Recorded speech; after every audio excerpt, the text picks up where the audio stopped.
One of the questions that I get asked most often is about buying and using Mexican market pottery. I mean, this stuff is just really beautiful in a very relaxed and unself-conscious way. And when you go to Mexico and you go into the markets and you see it there, you just really want to buy it. It's inexpensive. Of course, it's fragile, so you always want to hand carry that on the plane coming home or put it in a place in your car that it's going to be really safe. This is all low-fired pottery, and people ask immediately about lead in the glaze. So I will just tell you, you should always assume that there's going to be lead in the glaze unless you are told otherwise. It's becoming much more common in market stalls in Mexico for vendors to tell you this is a lead-free glaze. I have two pieces in front of me. One is a lead-free glaze and one is not a lead-free glaze. And this is the way that I can tell them apart. You see how clear this glaze is here? It just has a shiny vibrancy to it. That's the lead glaze. This is the lead-free glaze, and it has a slight milkiness to it. It never looks quite as vibrant as the ones with the lead in it. Now that's changing some these days. So you may go to Mexico and find some really beautifully vibrant glazes that are lead-free.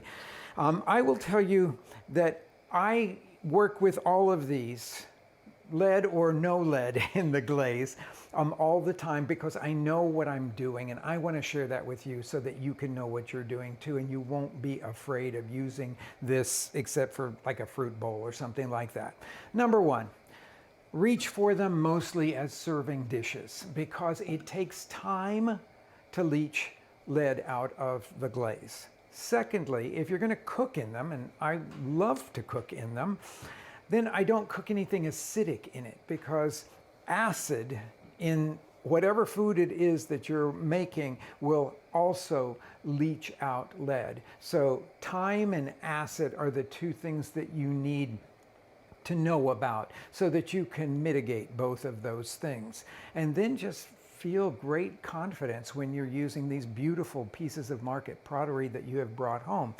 They're not only beautiful, but they will remind you of all of the wonderful people that you met along the way and the places that you visited. Now, when you do get it home and you want to use it for cooking, I will tell you there's a couple of steps that you need to probably go through.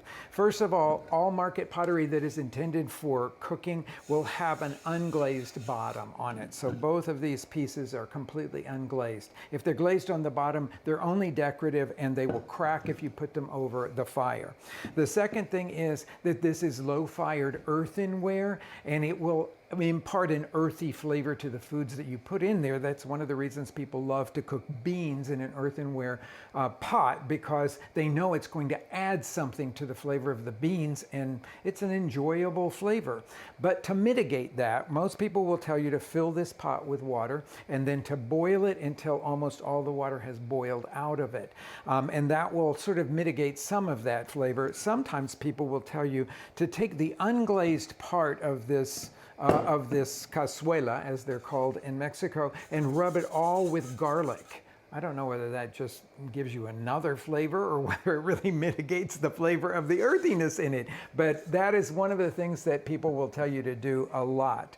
But also feel free to ask the vendors what they would do to season the cazuela or sazonar la cazuela.